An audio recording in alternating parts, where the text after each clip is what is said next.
بسم الله الرحمن الرحيم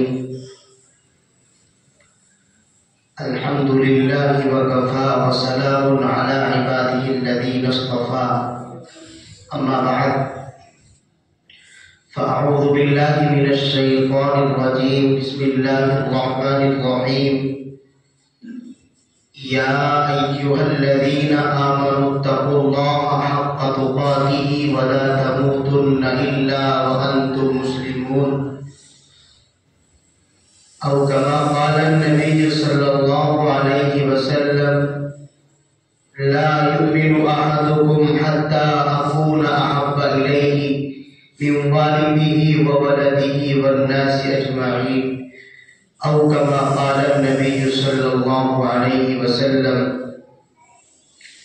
معزز سامعین نظام، رب کائنات نے ہمیں اس دنیا کے اندر بھیجا اور ہمارے ذمے کچھ احکام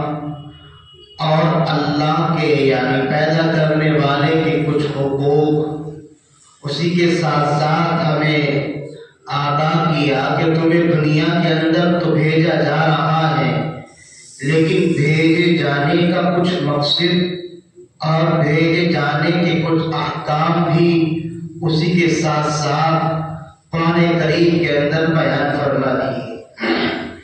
ہم اس دنیا کے اندر رہ رہے ہیں، کبھی کبھی ہمارے ذہن و دماغ کے اندر یہ بات آتی ہے، کبھی کبھی ہمارے ذہن کے اندر یہ بات آتی ہے کہ ہم ایمان والے ہیں اور ایمان والوں کے ساتھ ساتھ ہم اپنے اس دنیا کے اندر کفار و مشرکین کی طرف نظر کرم کرتے ہیں، ان کی طرف نظر دوڑاتے ہیں، تو ہمیں زندگی گزارنے کے اندر تفاوت اور امتیاز دکھائی دیتا ہے کہ مسلمان کتنی بری طرح سے اور کتنی ذلیلوں والی ذلت والی اور اسی طرح سے اس کے اوپر دوسرے آدمی نگراں ہے، اس کے اوپر دوسرے آدمی مسلط ہے، ایسی زندگی گزار رہا ہے۔ اور ادھر کفار مشرکین جو اللہ کو نہیں مانتے اور اس ذات باری تعالیٰ پر ایمان نہیں رکھتے جس نے ان تمام انسانوں کو پیدا کیا ہے، رزق بھی وہ دیتا ہے، مالک بھی وہ ہے، اس کائنات کے بنانے والا بھی وہی ہے، اور اسی طرح سے ہر چیز کا نظام بنانے والا، منظم انداز میں ان کے ہاتھ پاؤں کو صحیح سالم بنانے والا بھی وہی ہے۔ اس کے باوجود اس کے ساتھ شرک کا معاملہ کرنے کے بعد بھی اللہ ان کو اتنی بہترین زندگی سے نواز رہا ہے۔ گھر ان کے دیکھے جائے تو عالیشان نظر آتے ہیں، زندگیاں دیکھی جائے تو خوشگوار نظر آتی ہے۔ ہمارے ذہنوں کے اندر یہ بات کبھی نہ کبھی ضرور آتی ہے، لیکن یہ حدیث پاک آقا علیہ السلام نے فرمایا الدنیا سجن المؤمن و جنت الکافر۔ یہ دنیا کا نظام ایمان والوں کے لیے ایک قید خانے کی طرح ہے، جس طرح سے جیل کے اندر اور جیل کی سلاخوں کے پیچھے جب انسان کو ڈال دیا جاتا ہے، وہاں جب اس کو مشقتیں اور برداشت کرنی پڑتی ہے، جو وہاں اس کو پریشانیاں برداشت کرنی پڑتی ہے۔ آپ حضرات نے سنا ہوگا اور بارہا سنا ہوگا، بعض حضرات کی تو سر سے یہ بات بیتی ہوئی ہوگی کہ جیل کے اندر کتنی مشقتیں انسان کو برداشت کرنی پڑتی ہے۔ انسان من چاہا کھا نہیں سکتا، انسان من چاہا جی نہیں سکتا، انسان من چاہے کام نہیں کر سکتا، انسان جو چاہے وہ کام انجام نہیں دے سکتا۔ جیل کا یہ قانون ہوتا ہے۔ اگر جیل کے اندر من چاہی زندگی گزارنی ہے تو پھر روپے پیسے خرچ کرنے پڑتے ہیں، پھر اچھا خاصی مال اور دولت لٹانی پڑتی ہے، تب چند لمحات کے لیے، چند منٹوں کے لیے، چند ایام کے لیے من چاہی زندگی گزارتی ہے۔ جیل خانے کے اندر کیوں بھیجا جاتا ہے انسان کو؟ تاکہ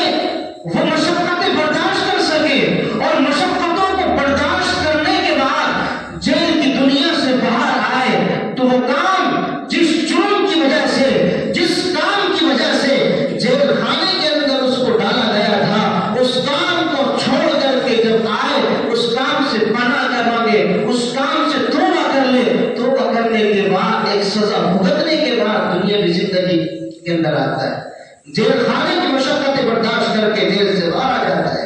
اس لیے آقا علیہ الصلوۃ والسلام نے ارشاد فرمایا الدنیا سجن المؤمن و جنت الکافر، یہ دنیا اور یہ دنیا کے سارے نظارے، یہ دنیا کا سارا نظام اس ایمان والے کے لیے جس نے رب وحدہ لا شریک لہ پر ایمان رکھتا ہے اور اسی کی اطاعت کرتا ہے، اسی کے احکام کو اپنی زندگی کے اندر ضروری سمجھتا ہے، تو اس کے لیے یہ دنیا اس جیل خانے کی طرح ہے، اس قید خانے کی طرح ہے جہاں مشقتیں برداشت کرنی پڑیں گی، جہاں امتحانوں سے گزرنا پڑے گا، جہاں بہت سارے جرائم کو چھوڑنا پڑے گا، اور چھوڑ کر کے جب جائے گا تو وہ پاک صاف ہوگا۔ تو الدنیا سجن المؤمن، یہ دنیا قید خانوں کی طرح ہے۔ اب اس چیز کا جواب، اس شہر میں آنے والی بات کا جواب کہ کافر کے لیے یہ دنیا اتنی اچھی کیوں؟ مال دولت دیکھا جائے، حکومت دیکھی جائے، اور اسی طرح سے اقتدار بھی دیکھ لیجیے اپنے ملک کے اندر، سب غیروں کے ہاتھ میں، آخر وجہ کیا ہے؟ آقا علیہ الصلوۃ والسلام نے ارشاد فرمایا وجنت الکافر، یہ کافر کے لیے دنیا جنت ہے، تمام آرائشیں اسی دنیا کے اندر اس کے لیے مہیا ہے، وہ اس دنیا کو چھوڑ کر کے جائے گا۔ آپ دیکھتے ہیں دنیا سے الوداع کہتا ہے، سانس بند ہوتی ہے، فوراً عذاب کے اندر اس کو جکڑ لیا جاتا ہے، فوراً عذاب کے اندر اس کو گرفتار کر لیا جاتا ہے۔ دنیا کے اندر سے یہ سزا دنیا والوں کے سامنے دکھائی دیتی ہے کہ ابھی سانس بند ہوا ہے، چوٹے لگنے شروع ہوتے ہیں، ابھی سانس بند ہوئی ہے، اسی طرح سے مصیبتوں کا شکار ہو جاتا ہے، کہیں آگ کے حوالے کیا جاتا ہے، کہیں اس کو سر اور پٹائی کی شکل میں سزا اس کو دی جاتی ہے۔ یہ کیا ہے؟ ابھی تو خوشگوار زندگی گزار رہا تھا، ابھی عیش اور آرام پرست تھا، بلڈنگ کا مالک تھا، بہترین گاڑیوں کا نظام اس کے پاس تھا، سواری کرنے کا عمدہ قسم کی گاڑیاں اس کے پاس موجود تھی، لیکن دنیا سے جاتا ہے، دنیا سے جاتا ہے، اس کا انجام کیا دنیا والوں کے سامنے آتا ہے؟ آگ کے اندر جلا دیا گیا اور اس کی راہ کو فضاؤں کے اندر بکھیر دیا گیا۔ کیوں؟ ان کا عقیدہ یہ ہے، ان کا ماننا یہ ہے، ہم اپنے مردے کو جلا دینے کے بعد جب فضاؤں کے اندر اس کی راہ کو بکھیر دیتے ہیں، اس کی راہ کو اڑا دیتے ہیں، رب کے اندر یہ طاقت نہیں، نعوذ باللہ من ذالک، کہ اللہ ان راہوں کے اندر اور ہواؤں کے اندر بکھری ہوئی راہ کو اکٹھا کر سکے۔ ان کا عقیدہ یہ ہے، ان کا ماننا یہ ہے۔ لیکن ایمان والوں کی حالت کیا ہوتا ہے؟ جب انسان جیل سے باہر آتا ہے، بہت سارے اس کی عدم میں کھڑے ہونے والے، اس کا استقبال کرنے والے دروازے کے اوپر کھڑے ہو جاتے ہیں، دروازے کے اوپر کھڑے ہو جاتے ہیں، استقبال کرتے ہیں، ویلکم کرتے ہیں، اور تمام کی تمام استقبال کرنے والی اور اسی طرح سے خوش آمدید کہنے والی زبانوں کو اور کاموں کو، افعال کو انجام دیتے ہوئے جیل سے باہر اس کو لے کر کے آتے ہیں۔ کیوں؟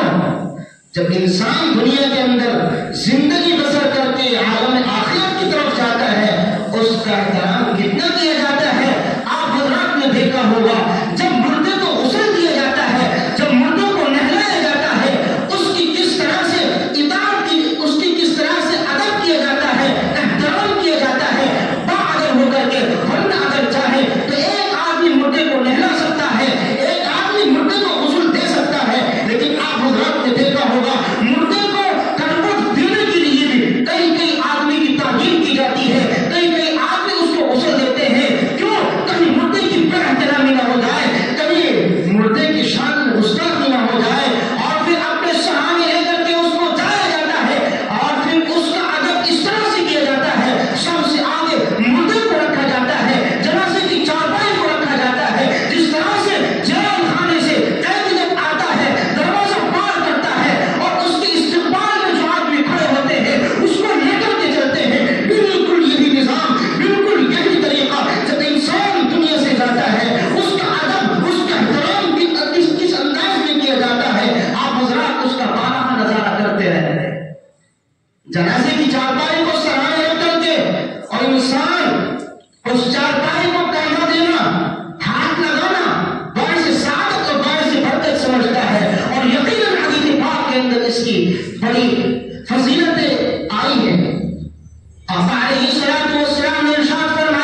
کے اوپر فرض ہے کہ وہ مسلمان کے جنازے میں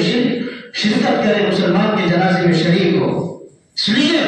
یہ آزمائشیں صرف ہمارے آپ کے لیے نہیں، یہ امتحانات، یہ دنیا کی مشقت بھری زندگی میرے اور آپ کے لیے نہیں۔ اگر ہم صحابہ کرام کے دور کے اندر جاتے ہیں تو صحابہ کرام ان حالاتوں سے ایک مرتبہ نہیں، دو مرتبہ نہیں، بلکہ پوری کی پوری زندگی اس بات کے کہنے کی وجہ سے صحابہ کرام کو ایمان والا ایمان لگا، کہتا لا الہ الا اللہ وان محمد عبدہ ورسولہ، اس کلمے کے اقرار کی وجہ سے، اس الفاظ کو زبان سے نکالنے کی وجہ سے اس انسان کو اتنی تکلیفوں کا اور اسی طرح سے مصیبتوں کا سامنا کرنا پڑتا تھا، اور صحابہ کرام کے کتنے واقعات اس پر گواہ ہیں اور شہادت ہے، اور اسی طرح سے صحابہ کرام کے واقعات ہمارے سامنے موجود ہیں۔ وہ اللہ والے ہوتے تھے، کلمے کا اقرار کرتے تھے، کلمے کا اقرار کرنے کی وجہ سے بعض صحابہ کا واقعہ سامنے موجود ہے کہ ان کو شہر سے نکال دیا گیا، شہر بدل کر دیا گیا، اس ملک کے اندر رہنے کی تمہیں اجازت نہیں، اور یہی دور آقا علیہ الصلوۃ والسلام کے اوپر بھی آیا جب دین کی تبلیغ کر رہے ہیں اور صحابہ کی تعداد بڑھتی جا رہی ہے، ایمان لانے والوں کی تعداد میں اضافہ ہوتا جا رہا ہے، صحابہ کرام کی تعداد کے اندر اضافہ ہوتا جا رہا ہے، اور آقا علیہ الصلوۃ والسلام کو مصیبتوں کا نشانہ بنایا جا رہا ہے۔ ایسے وقت میں اللہ نے حکم دیا کہ آپ مدینہ المکرمہ چھوڑ کر کے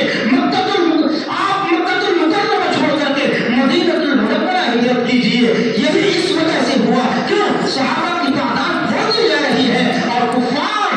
جو ایمان والے نہیں ہیں، غیر ایمان والے ہیں، ان کی آنکھ کے اندر درد ہے، دل دکھ رہا ہے،